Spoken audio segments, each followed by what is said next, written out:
পাঁচ ব্যাংকের একীভূতকরণ ছাড়া সরকারের কাছে অন্য কোনো বিকল্প ছিল না জানিয়ে Bangladesh bank governor Ahsan H Mansur বলেছেন, সুশাসন নিশ্চিত করা গেলে এই প্রক্রিয়া থেকে অর্থনীতির জন্য ভালো কিছু হবে। সকালে রাজধানীর এক হোটেলে বাংলাদেশ ইসলামী ফাইন্যান্স সামিটে তিনি কথা বলেন।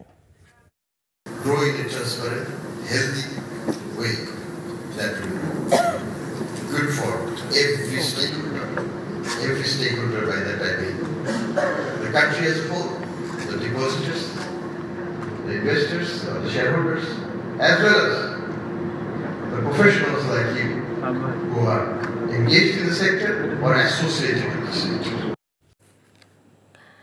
রায়েরবাজার গণকবরে ২৪-এর গণ অভ্যুত্থানের শহীদদের পরিচয় নিশ্চিত করতে আগামী ৫ ডিসেম্বর দেশে আসছে আন্তর্জাতিক ফরেনসিক বিশেষজ্ঞ টিম বলে জানিয়েছেন স্থানীয় সরকার, পল্লী উন্নয়ন ও সমবায় উপদেষ্টা আসিফ মাহমুদ সজীব ভুঁইয়া।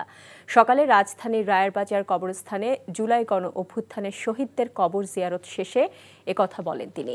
জানান, শহীদদের পরিচয় শনাক্ত প্রক্রিয়া ৭ ডিসেম্বর শুরু হবে। রায়েরবাজারে অস্থায়ী মর্গ স্থাপন করে দেশি ও বিদেশি বিশেষজ্ঞদের মাধ্যমে শহীদদের পরিচয় শনাক্ত করা হবে বলেও তিনি জানান।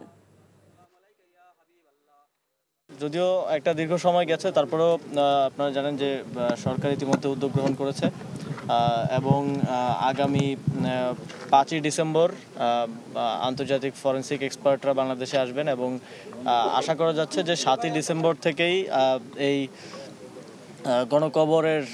গণকবরে যারা আছেন, যে শহীদরা আছেন, তাদেরকে আইডেন্টিফাই করার প্রক্রিয়া শুরু হয়ে যাবে। শেখ হাসিনার মামলার রায় ঘিরে দেশের কয়েকটি জেলায় যানবাহনে আগুন দিয়েছে দুর্বৃত্তরা। সাভারে রাজ ফুলবাড়িয়া এলাকায় গার্মেন্টসের সামনে দাঁড়িয়ে থাকা একটি বাসে আগুন দেওয়া হয়েছে। বাসের মালিক জানান, দাঁড়িয়ে থাকা বাসটিতে আগুন দিয়ে সটকে পড়ে কয়েকজন যুবক। অন্যদিকে গ্যান্ডা বাসস্ট্যান্ড এলাকায় সড়কের পাশে পার্কিং করে রাখা একটি বাসে আগুন দেওয়া হয়। গাজীপুরের শ্রীপুরে গ্রামীণ ব্যাংকের সামনে পেট্রোল বোমা নিক্ষেপ করেছে দুষ্কৃতিকারীরা। এদিকে গত রাতে সিলেট নগরীর শহীদ শামসুদ্দিন আহমেদ হাসপাতালের অ্যাম্বুলেন্সে এবং ভোর রাতে কুমারগাঁও বাস টার্মিনালে একটি বাসে আগুন দেয় দুষ্কৃতিকারীরা। ওদিকে জয় বাংলা স্লোগান দিয়ে কুষ্টিয়া শহরের আড়ুয়া পাড়ায় রাস্তার পাশে দাঁড় করিয়ে রাখা একটি ট্রাকে আগুন দিয়েছে কার্যক্রম নিষিদ্ধ দলটির কর্মীরা। চট্টগ্রামের সাতকানিয়ায় রেল লাইনের উপর গাছ ফেলে নাশকতার চেষ্টা করে দুষ্কৃতিকারীরা।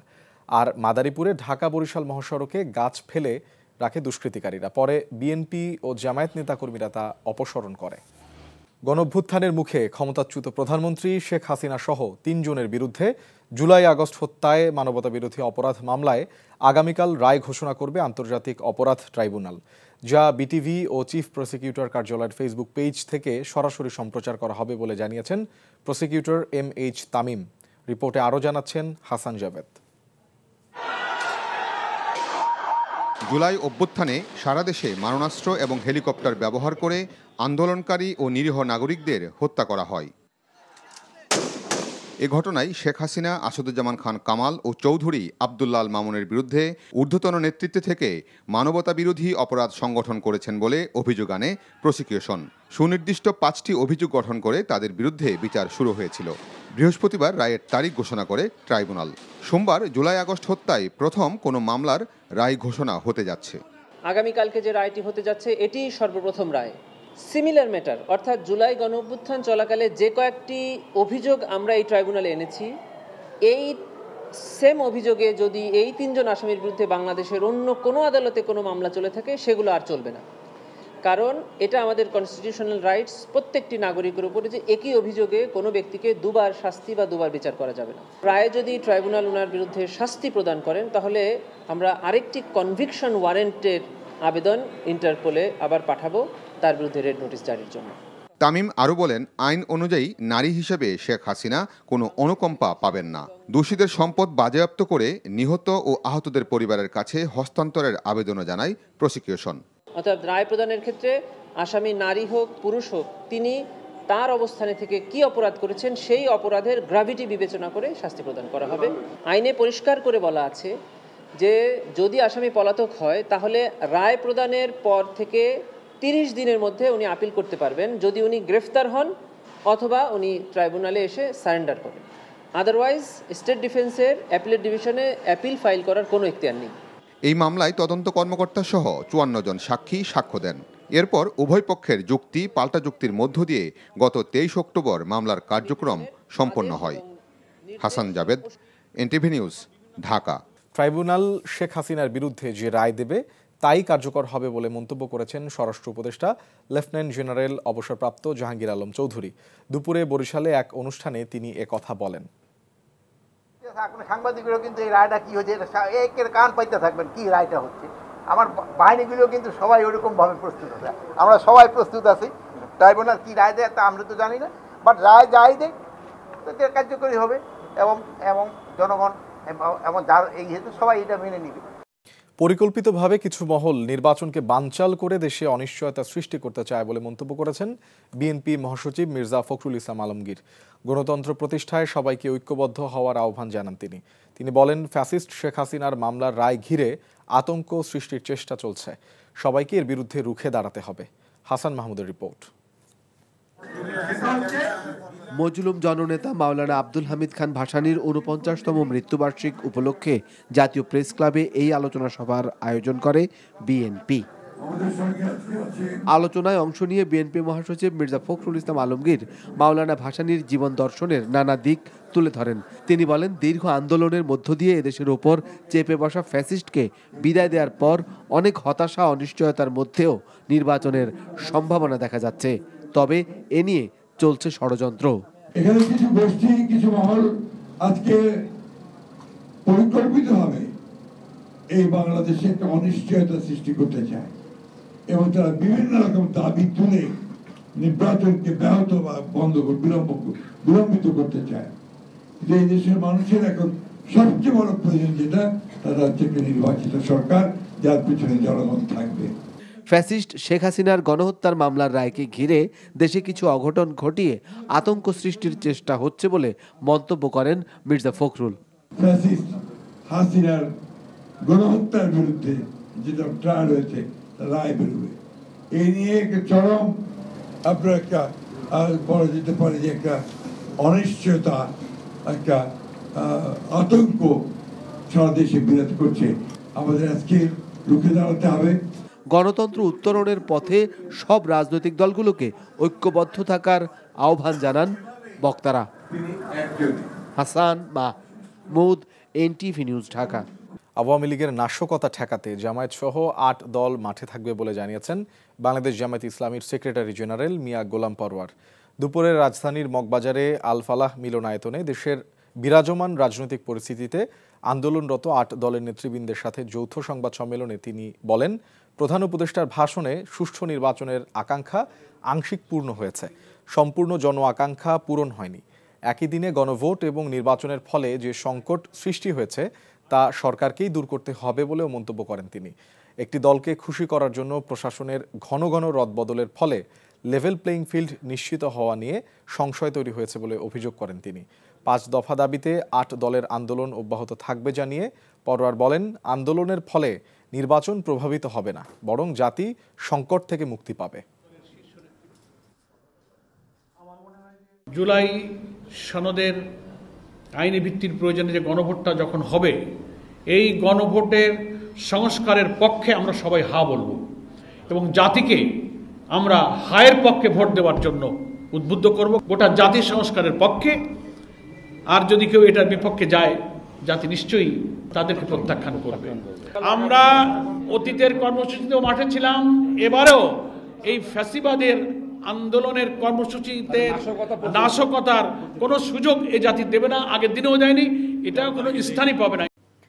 আগামী নির্বাচনে রাজনৈতিক দলগুলোকে সহযোগিতার আহ্বান জানিয়ে প্রধান নির্বাচন কমিশনার এএমএম নাসিরউদ্দিন বলেছেন, নির্বাচন সুষ্ঠু হবে কিনা তা নির্ভর করবে দলগুলোর আচরণের ওপর। আজ রাজধানীর আগারগাঁওয়ে নির্বাচন ভবনে রাজনৈতিক দলগুলোর সাথে ধারাবাহিক সংলাপের দ্বিতীয় দিনে একথা বলেন তিনি। আর রাজনৈতিক নেতারা সুষ্ঠু ও নির্বিঘ্ন ভোটদানের ব্যবস্থা করতে সিএসির কাছে আহ্বান জানান। এইচএম মেহেদি হাসান জানাচ্ছেন বিস্তারিত। ধারাবাহিক সংলাপের দ্বিতীয় দিনে ইসির সাথে বৈঠকে বসেন গণফোরাম, গণফ্রন্ট, ইসলামিক ফ্রন্ট বাংলাদেশ, ইসলামী ঐক্যজোট, বাংলাদেশ সুপ্রিম পার্টি এবং বাংলাদেশ জাতীয় পার্টির প্রতিনিধিরা। দ্বিতীয় দফায় আলোচনায় অংশ নেন বাংলাদেশ জাসদ, বাংলাদেশ ন্যাপ, তৃণমূল, বিএনপি, কৃষক শ্রমিক জনতা লীগ, বাংলাদেশ খেলাফত মজলিস এবং ইসলামী আন্দোলন বাংলাদেশের প্রতিনিধিরা। আলোচনায় অংশ নিয়ে রাজনৈতিক দলের প্রতিনিধিরা বলেন, আগামী নির্বাচন অবাধ, সুষ্ঠু ও গ্রহণযোগ্য করার ব্যাপারে নির্বাচন কমিশনকে শক্ত অবস্থান নিতে হবে। প্রতিটি কেন্দ্রে ভোটের একদিন আগ থেকে ভোটের 3 দিন পর পর্যন্ত সেনাবাহিনী সহ আইন শৃঙ্খলা বাহিনী মোতায়েন করা। শুধু নির্বাচন কেন্দ্রিক না, এই প্রতিষ্ঠানটাকে যাতে গ্রহণযোগ্য করা এবং বাংলাদেশ সহ সারা বিশ্বের এটা যেন একটা মর্যাদা আমরা রাখতে পারি। সংখ্যাগরিষ্ঠ ভোটারকে বাইরে রেখে আপনারা ইলেকশন করতে গেলে সে ইলেকশন আপনারা ভালোভাবে করতে পারবেন না। ভোটার যাতে অংশগ্রহণ করতে পারে সেজন্য আপনাদের আপ্রাণ চেষ্টা করতে হবে। সংলাপে রাজনৈতিক দলকে নির্বাচনী বিধি মেনে কমিশনকে সহযোগিতা করার আহ্বান জানান সিইসি। তিনি বলেন, সবার অংশগ্রহণে নিরপেক্ষভাবে নির্বাচন আয়োজনে বদ্ধপরিকর ইসি। রাজনৈতিক দলগুলো যদি সুন্দর সহযোগিতা করে তাহলে আর আচরণবিধি নিয়ে আমাদের বেশি মাথা ঘামাইতে হয় না। কারো পক্ষে কাজ করতে পারবো না। আমাদের বিবেক, দেশের প্রচলিত আইন, বিধিবিধান যা বলে সেটা মেনেই আমরা চলবো। ত্রয়োদশ জাতীয় সংসদ নির্বাচনকে সামনে রেখে নিবন্ধিত রাজনৈতিক দলগুলোর সঙ্গে ইসি ধারাবাহিক সংলাপ শুরু করে গেল বৃহস্পতিবার। এআই ইউজ করে যে একদম অপতথ্য ছড়ানো, ভুল তথ্য ছড়ানো, এই চ্যালেঞ্জ আগের কমিশনদেরকে মোকাবেলা করতে হয়নি। HM মেহেদী হাসান, NTV নিউজ, ঢাকা। 732 কোটি টাকার বেশি সন্দেহজনক লেনদেন ও 10 কোটি টাকার অবৈধ সম্পদ অর্জনে সাবেক সংসদ সদস্য মোফাজ্জল হোসেন চৌধুরী মায়া ও তার স্ত্রীর বিরুদ্ধে পৃথক 2টি মামলা করেছে দুদক। দুপুরে দুদকের প্রধান কার্যালয়ে সংস্থাটির মহাপরিচালক আক্তার হোসেন জানান, মোফাজ্জল হোসেন চৌধুরী মায়ার 16টি ব্যাংক হিসেবে 255 কোটি 12,20,000 টাকা জমা ও পরবর্তীতে উত্তোলন করার অপরাধ অনুসন্ধানকালে প্রমাণিত হয়। তার স্ত্রীর নামে থাকা অসঙ্গতিপূর্ণ সম্পদের পরিমাণ 8 কোটি টাকার বেশি পাওয়ায় তাদের 2 জনের বিরুদ্ধে পৃথক মামলা করে সংস্থাটি। এদিকে রেলওয়ের লাগেজ ভ্যান প্রকল্পের নামে রাষ্ট্রের 358 কোটি টাকার ক্ষতি সাধনের অপরাধ অনুসন্ধানকালে প্রমাণিত হওয়ায় রেলের সাবেক ডিজি শামসুজ্জামান সহ 6 জনের বিরুদ্ধে মামলা করেছে দুদক।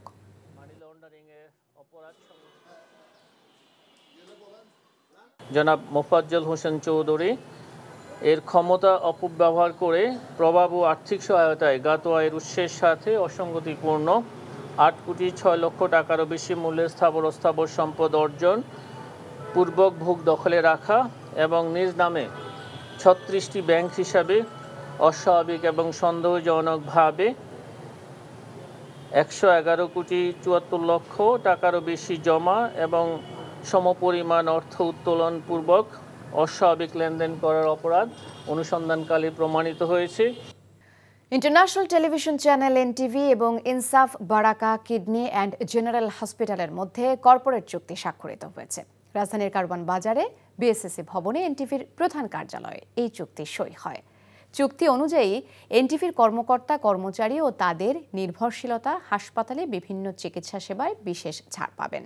প্যাথোলজি পরীক্ষায় 40%, ইমেজিং টেস্টে 35%, ETT ও স্পাইরোমেট্রি 30%, ফাইব্রোস্ক্যানে 25%, ভর্তি রোগীর বেড ও সার্ভিস চার্জে 10%, জরুরি ফিতে 10% এবং সব ধরনের দেশি ঔষধে 5% ছাড়ের কথা উল্লেখ করা হয়েছে। NTVর পক্ষ থেকে পরিচালক মোহাম্মদ নুরুদ্দিন আহমেদ এবং হাসপাতালের পক্ষে অতিরিক্ত ব্যবস্থাপনা পরিচালক আলতাফ হোসেন চুক্তিতে স্বাক্ষর করেন। অনুষ্ঠানে NTV ও হাসপাতালের ঊর্ধ্বতন কর্মকর্তারা উপস্থিত ছিলেন। 1 ডিসেম্বর থেকে কাস্টমস বন্ড অটোমেশন পদ্ধতি 100% বাধ্যতামূলক করা হবে বলে জানিয়েছেন NBR চেয়ারম্যান আব্দুর রহমান খান। পাশাপাশি বন্ডের অপব্যবহার রোধে কার্যকর ব্যবস্থা গ্রহণ করা হচ্ছে বলেও জানান তিনি। বিকেলে NBR ভবনে সংস্থাটির চেয়ারম্যানের সঙ্গে ব্যবসায়ীদের মতবিনিময় পর্বের 3য় অংশীজন সভায় এসব কথা বলেন তিনি। NBR চেয়ারম্যান বলেন, দেশি বিদেশি ঋণের পরিমাণ বাড়তে থাকায় রাজস্ব আদায়ে চাপে রয়েছে NBR। এ কারণে কর অব্যাহতির সুযোগ বাতিল করা হয়েছে। ব্যবসায়ীরা যেন হয়রানির শিকার না হন সেজন্য সংশ্লিষ্ট দপ্তরের কর্মকর্তাদের পেশাদারিত্ব বজায় রেখে কাজ করার আহ্বানও জানান তিনি। এ সময় ব্যবসায়ীরা এনবিআর চেয়ারম্যানের কাছে তাদের নানা সমস্যার কথা তুলে ধরেন। যে সকল ব্যবসায়ী বন্ডের অপব্যবহার করছেন তাদের বিরুদ্ধে ব্যবস্থা নেবার তাগিদ দেন তারা। বন্ডের ব্যাপক অপব্যবহার করা হয়। চেয়ারম্যান সাহেবের কাছে অনুরোধ করব, আমাদেরকে স্পেসিফিক বলবেন আমাদের কোন কোন মেম্বার অপব্যবহার করে। আমরা একদম জোর গলায় বলছি, আমাদের কোনো মেম্বার যদি অপব্যবহার করে তার সার্ভিস আমরা বন্ধ করছি। আমরা অচিরেই একটা সার্কুলার পাবো এনবিআর থেকে, যেখানে আমরা বলবো যে আমরা 1 ডিসেম্বরের পরে অথবা 7 জানুয়ারি ডিসেম্বরের পর থেকে আমরা আর ম্যানুয়ালি বন্ডের কোনো কাজ করব না, বিশেষ করে ইউপি রিলেটেড। এটা দিয়ে যখন আমরা শুরু করব, বাকিগুলো ধীরে ধীরে ধীরে ধীরে চলে আসবে। আর আমরা কমিটেড যেই প্রবলেমগুলো হয় এগুলো আমরা সেন্ট্রালি সলভ করব।